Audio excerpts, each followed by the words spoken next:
ones from BioWare or EA, they all look really crappy at the start. People, when they first come in, they're looking at this stuff and go, oh my god, how is this ever going to make a game? Or you'll have sort of the new recruits looking at things and going, wow, I don't think this is going to make it. They all do in the end. You have to have a little bit of faith. But they all turn from those student body projects into what you see on the store shelves. It just takes a long time. And finally, if the idea is that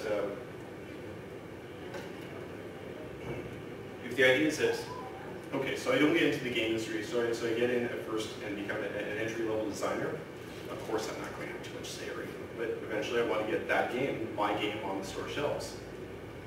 Well, maybe once I get to head designer, then I can make my game. That's not necessarily the case either. The higher up you get in design, the bigger the overall choices you get to make. However, the more management you do too. When you get really high up in design, you're not making as many of those design decisions that you probably like, and you're managing more people. In fact, you're managing resources and finances, and you're selling to publishing companies, and it's not the same. It's not what you're expecting. So please, be prepared for that as well. And finally, a good designer, you have to know is a jack of all trades. You do have to know a little bit of art. You do have to know a little bit of programming, QA, even marketing. It sounds really crazy, but the reason for it is actually quite simple. You have to be able to talk to all these people that you're going to be dealing with. You have to know their expectations and what they can do for you. So if you have this cool idea for this scene, and there's going to be thousands of people waging war and stuff, you got to know the programs will come back to you and go, sorry, our AI can't encompass 1,000 people. How about 10?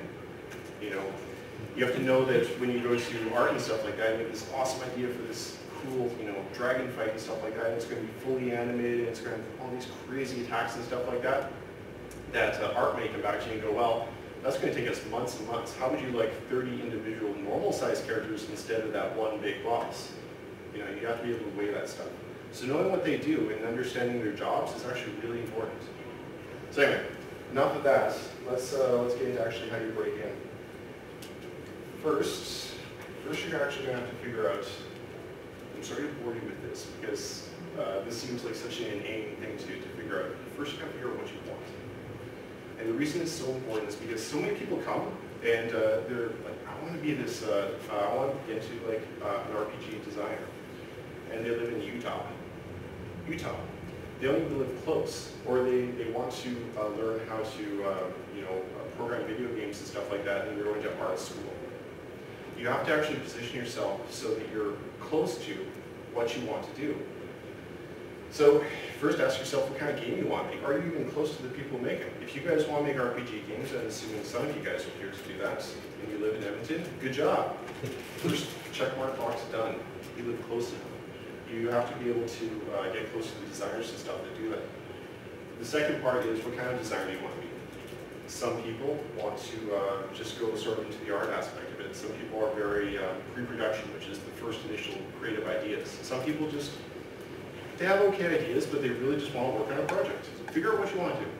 And once you figure out what you want to do, you can direct yourself. And that's the whole point of this. And even if you don't want to be a designer, some people who do want to initially design slip later into art or programming or even QA.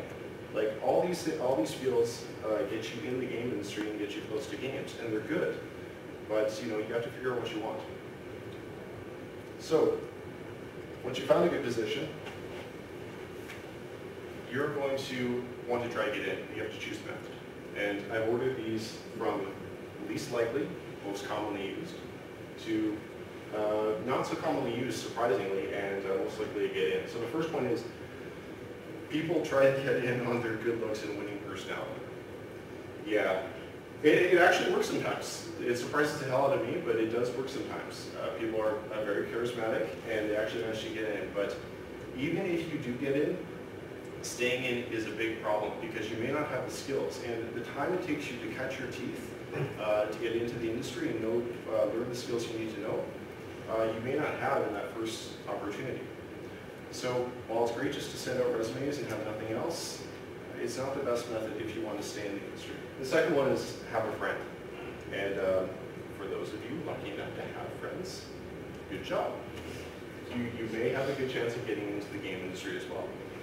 Again, there's that same problem that once you get in, you don't necessarily have the skills to be able to survive, and you need to be able to build those up. So having a friend is good, but it won't win you your job permanently. Okay, and the most popular one probably with everyone is getting QA. All you guys have seen radio ads or job postings or whatever, QA, term testers. I did it. And it's awesome. It's an opportunity to get into the field. You get to work with the designers, you get to make the games, and everyone, I guarantee you, is thinking the exact same thing. Once I get my foot in the door, I'll show them how good I am, and I'll really prove myself, and I'll get in permanently. They'll make me a designer. Well, like I said, everyone has this same idea. So be very careful about that. The problem is that, unfortunately, it does not work out the way you had intended. Even if you are the best QA person on there, or even if you're the best designer on the QA team, your skills won't necessarily be recognized. It's more of a mixture of luck and situation than it is anything else. So when you go into QA, think of it more like a lotto, with a slim chance of winning. It's great to actually get in there and meet those people and understand and feel like what the place is like. You should take the opportunity to do that, but don't get it nailed in your head that you will be staying there. Because if you're term testing, chances are after 6 months, that's going to be it. Go to game school. Go to game school. Yeah, that's expensive. Like last game school, the game school I went to, Vancouver Film School, just to give you guys an idea, it was about $25,000 to $30,000 for 1 year. That does not guarantee you get in.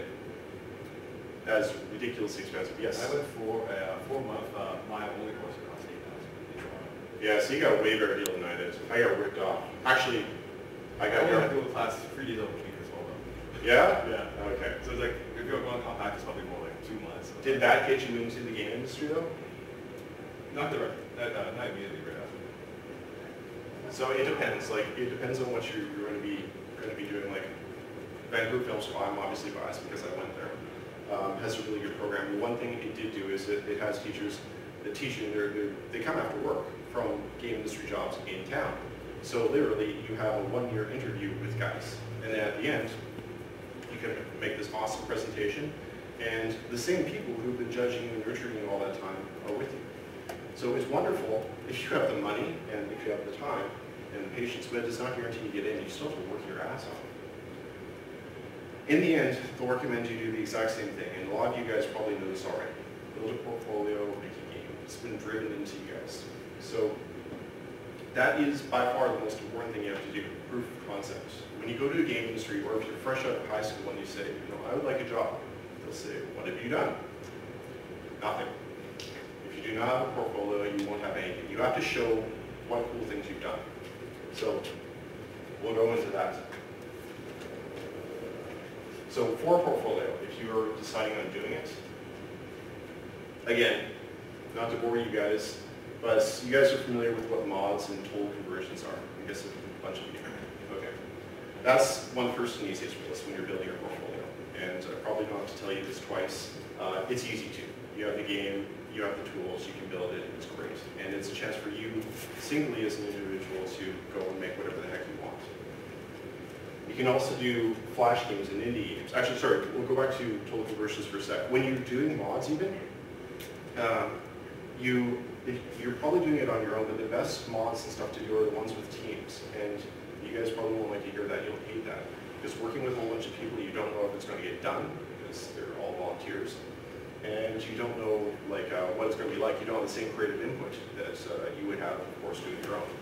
The thing is that when you do something that is with a team, that shows up so much more strongly that you actually can work with people to make the game that you want to get done.